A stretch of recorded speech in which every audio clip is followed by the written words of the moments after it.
You're sitting at a red light, or in a meeting that hasn't started yet, or lying in bed at 1 in the morning, telling yourself this is the last time, and there it is again, your thumb already unlocking the screen before you've consciously decided to do anything at all.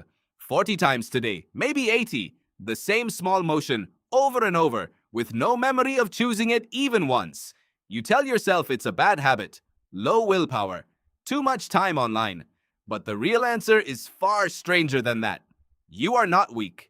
You are not broken. You're running a survival program built on the African savanna 200,000 years before the first phone existed, and that program has no idea it's currently aimed at a slab of glass in your hand. Start with a simple question. Why does checking feel urgent even when there's nothing there? You check, the screen says nothing new, and 20 minutes later, your hand drifts toward it again anyway. That one detail breaks the easy explanation. If you were chasing pleasure, an empty screen should teach you to stop checking. It doesn't. So pleasure was never really the point. Something older is running the show. In the early 1990s, a neuroscientist named Wolfram Schultz wired electrodes into the brains of monkeys and tracked a chemical called dopamine. Most people think of dopamine as the brain's pleasure chemical. That description turns out to be wrong, or at least badly incomplete. Schultz trained his monkeys to expect a reward, a drop of juice that arrived exactly when predicted. Once the monkeys learned the pattern, dopamine almost stopped firing for the juice entirely. The reward was just as sweet as ever. The brain simply stopped reacting because there was nothing left to learn from an outcome it already expected. Then Schultz made the reward uncertain. The juice might come, or it might not, and the monkeys had no way to know in advance. Dopamine surged and kept firing, far more than it ever had for a guaranteed reward. The chemical wasn't celebrating pleasure. It was tracking uncertainty itself. Sit with that for a second. Your brain's strongest reward signal doesn't fire when you get something good. It fires when you don't yet know if you're about to. Now think about your phone. A notification badge doesn't tell you what's behind it. A feed you pull down doesn't tell you what's coming next. Every single check is a tiny bet, and your brain places that bet eagerly because deep in its oldest wiring, uncertainty has always meant the same thing. Pay attention. This could matter. That wiring predates language. It predates agriculture.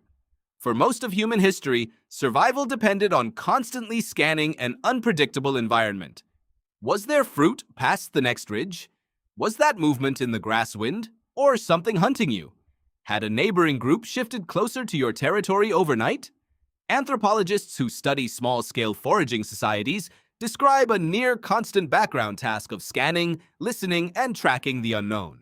The individuals who paid close attention to uncertain signals found food sooner and noticed danger earlier. The individuals who tuned it out simply left fewer descendants behind them. Compulsive checking wasn't a character flaw 200,000 years ago. It was the entire difference between eating and starving, between noticing the predator and becoming its meal. A neuroscientist named Jaak Panksepp gave this ancient drive a name. He called it the seeking system. It's a deep brain circuit present in nearly every mammal, and its entire purpose is to push you toward exploring, searching, and checking. Crucially, Panksepp found that this circuit doesn't reward you for finding something. It rewards you for the act of looking itself. Animals with an active seeking system don't look calm or satisfied. They look restless, alert, hungry for more. That's not the face of contentment. That's the face of an animal mid-hunt.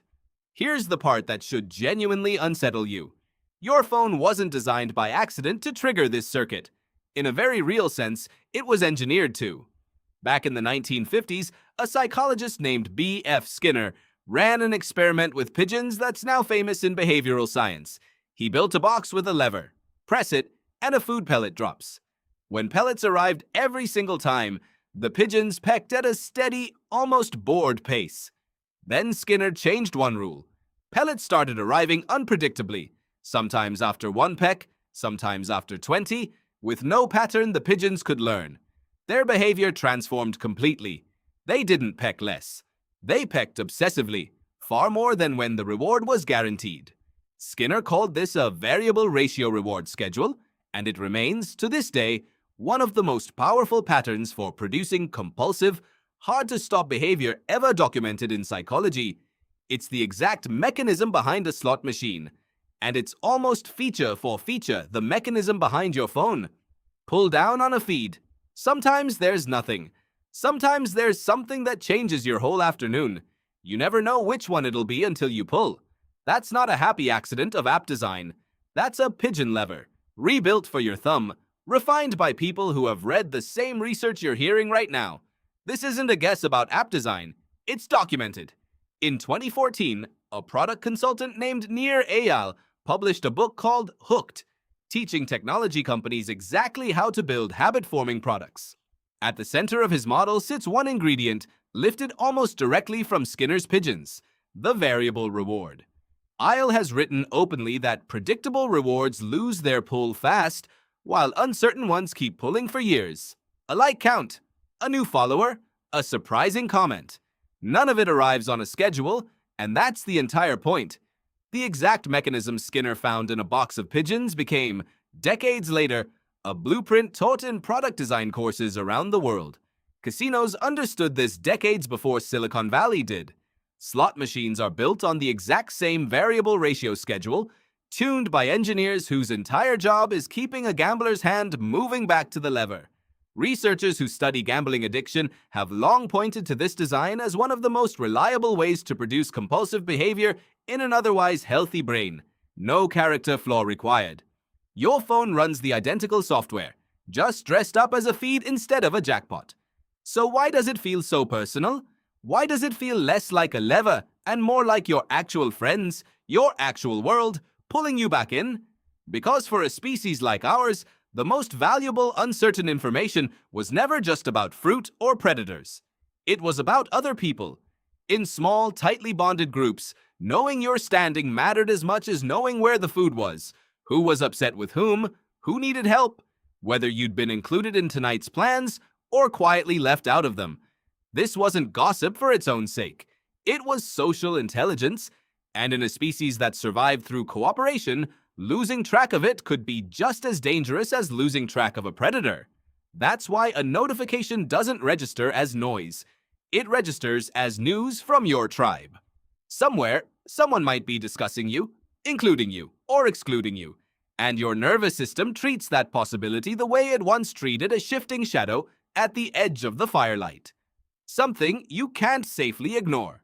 In 2013, a researcher named Andrew Przybylski gave this specific anxiety a name in a peer-reviewed study. He called it the fear of missing out, and his research was among the first to measure it scientifically rather than just describe it. People who scored higher on this fear reported checking social media more compulsively, often felt worse afterward, and checked again anyway. Notice the shape of that finding. Checking didn't reliably make people happier. Not checking simply felt like a risk too large to take. It's the same ancient calculation as a forager deciding whether to ignore a sound in the brush. Probably nothing. But what if it's not? Here's the twist almost nobody expects. You'd assume that finally seeing the notification, getting the answer, would shut the craving off.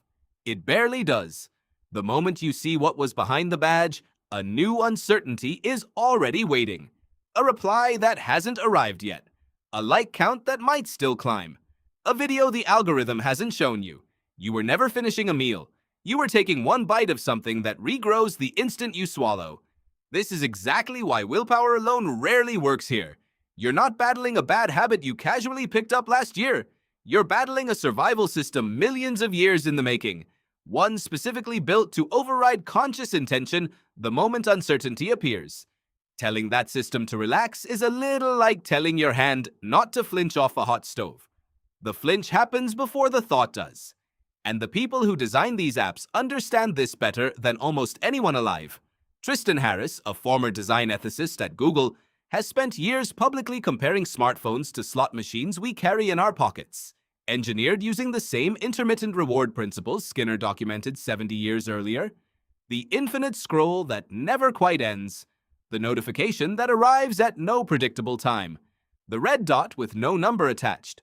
Just enough ambiguity to make you check anyway. None of it is random. It's old science, polished, and pointed directly at the seeking circuit sitting in your skull right now. Think about an average day. You wake up, and before your feet touch the floor, you've already checked the screen. You sit down to work, and somewhere between two tasks, you check again. Not because you decided to, but because a tiny part of your attention never really left. You eat lunch with the phone face up beside your plate, just in case. You lie down at night, tell yourself 5 more minutes, and somehow it's been 40. Does any of that feel like a decision? It doesn't, because it isn't one. These aren't choices in the way getting dressed or making coffee are choices. They're itches. They're the seeking system firing, the same circuit that once sent your ancestors out across open ground to check on a sound, a smell, a flicker of movement at the tree line. Except now there's no ground to cross, just a 6-inch screen that's always within reach. None of this means you're destined to spend your life reacting to a glowing rectangle. It means the fight was never really against laziness or weakness or some personal failure to focus. It's against one of the oldest, most successful survival circuits your species ever built, now aimed by other people, on purpose, at the exact same trigger that once kept your ancestors alive. So the next time you notice your thumb already moving toward the lock screen before you've consciously decided anything, don't read it as personal failure. Read it correctly. That reflex is 200,000 years of ancestors who survived by paying close attention to uncertainty, compressed into a single motion, aimed at a glowing rectangle built quite deliberately to look exactly like the kind of uncertainty they could never afford to ignore. Tonight you'll check your phone again, but this time you'll know exactly whose hand is really moving it.